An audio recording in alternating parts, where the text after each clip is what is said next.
가장 핵심 포인트 7가지 질문으로 정리를 했습니다. 이거는 뭐 조선시대 이후 내내 오는 얘기죠. 근데 산길을 방어하려면 여기저기 흩어놔야 되는데 여기저기 흩어놓으면 통제할 수가 없어요. 바보라서 안 막았다 이렇게 말할 수는 없다. 이제 신립이 여러 가지 조언을 무시합니다. 구력 장군이 그냥 도망쳤다고 그러면 무슨 일을 당했을지 몰라요. 포탄이 날라오고 적과 충돌하는 상황에서 내리는 판단이 그렇다고 해서 이게 평균 이하의 지능을 가진 바보냐 이렇게까지 말할 수는 없다라는 겁니다.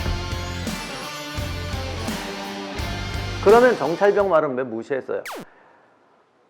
그것도 이제 문제가 실제로 정찰이라는 게 그 당시에도 수십 가지 보고가 왔을 거예요. 그 개가 왔다라고만 했지 다른 보고 얘기는 없잖아. 그런데 이 부대에서 제일 문제가 정찰병을 보냈는데도 안 왔어요. 아니면 내 휘하에 있던 어쨌든 간에 고르고 골라서 보냈는데 얘가 없다고 그랬어요. 근데 농부가 뛰어와서 저기 여기 옵니다. 정말 그 말 믿을까? 이순신 장군이 이제 전투 기록 보면 어느 목동이 산에서 보고 와서 가르쳐줬다 이런 얘기 있는데 제가 그 얘기는 나중에 할 거지만 이게 과연 지나가는 목동이 보고 뛰어온 건지 아니면 원래 조직돼 있던 거기서 이제 목동도 있고 뭐 뱃사공도 있고 10년은 승려도 있고 뭐 다 있을 거 아니에요. 그런 조직된 사람이 뛰어왔는데 걔가 뛰어올 때 내가 3번 첩보대 17번 사수입니다. 뭐 이러고 오겠냐고요. 오면은 목동이라고 하고 어부라고도 하겠죠. 근데 이순신 장군이 그 말을 듣고 했다는 거는 사실은 그 사람 혼자만 말 안 했을 것일 수도 있고 이미 조직되어 있는 상황에서 검증된 사람이 와서 얘기했던 것일 수도 있어요.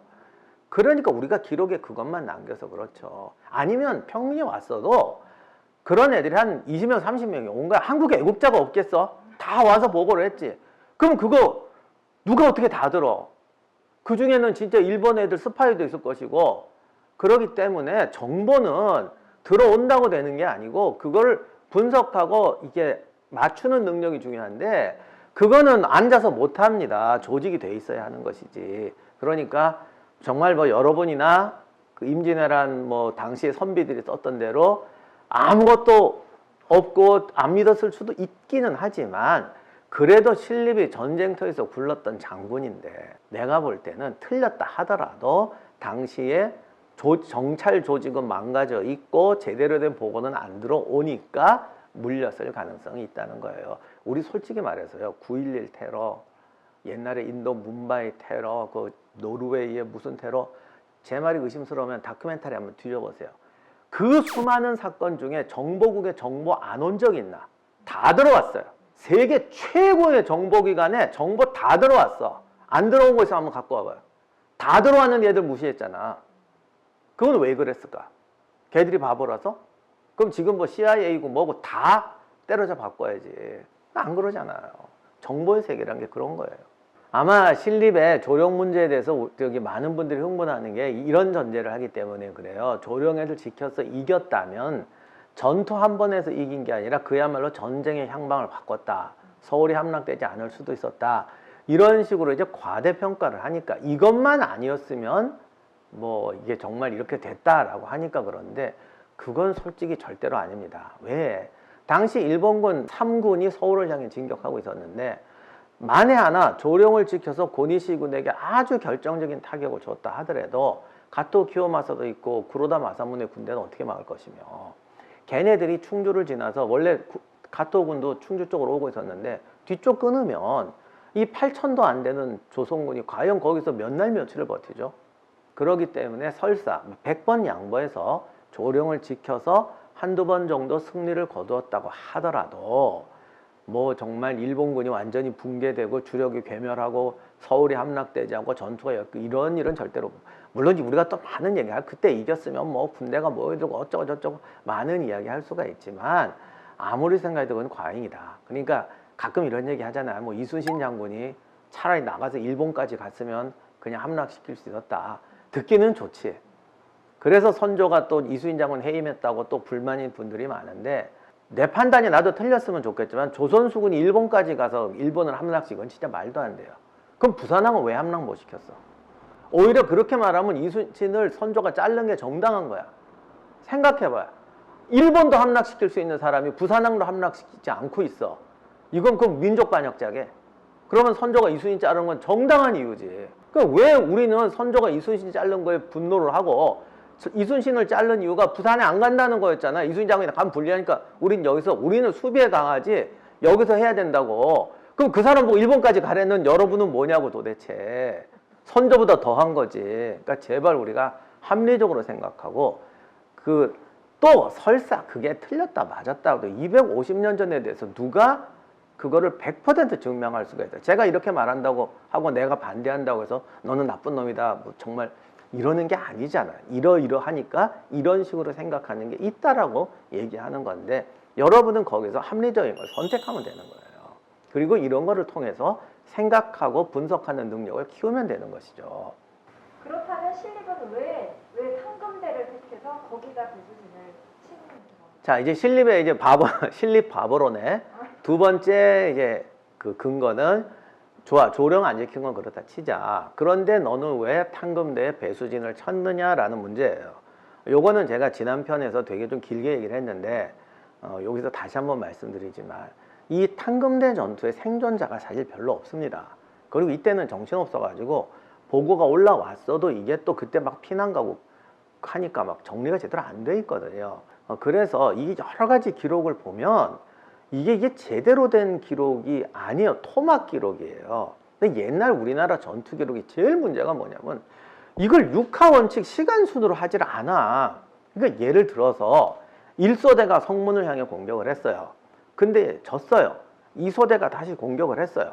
그래서 성문을 막 격전을 벌이고 있는데 장군이 지휘관이 그때 이제 활을 탁 쐈어. 그래갖고 적 지휘관이 수문장에 맞아서 떨어졌어. 그랬더니 2소대가 신나가지고 성문을 깨고 들어가고 그리고 그랬더니 3소대, 4소대가 다 성문을 파고 들어가서 적을 무찔렀다 이거야. 다 생략하고 전투를 하는데 성문에서 고전하는 그 얘기도 안 해. 어떤 경우는 사실 신립 기록이 이렇게 돼 있지. 싸우는데 갑자기 저기 적 지휘관이 나타나서 신립이 딱 한 발 쐈더니 걔가 맞아 떨어지니까 적이 무너졌을 것. 거짓말은 아니지. 중간 얘기도 다 생략해요. 이런 게 한두 개가 아니에요, 진짜로. 아니야. 이런 게 없는 기록이 없다시피 할 정도예요. 그러니까 조각 기록을 가지고 맞춰야 되는데 이 조령 포기하고 나서 탕금대에서 저기 패전하기까지 중간에 이게 기록들을 짜맞춰 보면 여러 가지가 있는데 첫째, 신립은 조령에서 패전하고 바로 탕금대에 가서 배수진을 친 게 아니고 배수진이 아니라 단원력에서 진을 쳤어요. 그거는 배수진이 아니고 강을 앞에 두고 친 거예요.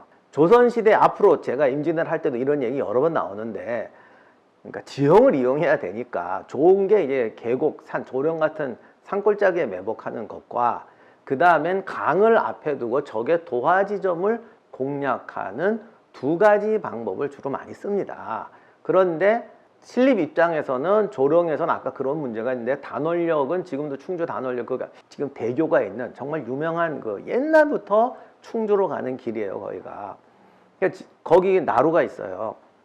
그런데 거기는 이렇게 좁고 이쪽에 강을 건너면 또 산이 있습니다. 그러니까 강과 산 사이에 담장처럼 늘어난 산 사이에 그 지난번 편에 내가 미터도 계산해서 넣었는데 500m가 400m가 이렇게 쫙 평야가 있어요. 그러니까 기병들 뛰기 참 좋은 곳이죠. 양쪽으로. 거기다 포진을 하고 기다렸어요.